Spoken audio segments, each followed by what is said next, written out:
So we have an HP ELITEBOOK 840G3 that once it goes to sleep, it doesn't come back up until you manually have to shut it down. So as you can see, it's in sleep mode. You can see light on the power button, but it doesn't wake up. So let's see how to fix this.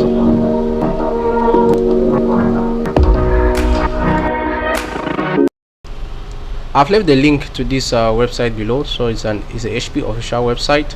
So you download these graphics drivers. Once you download it, you just have to run it and install it on the laptop. It takes some time, but then it's just worth it. So just is click next, accept. But then the actual cause of this problem is the fact that the video drivers are not installed, or probably you must have installed the wrong video drivers.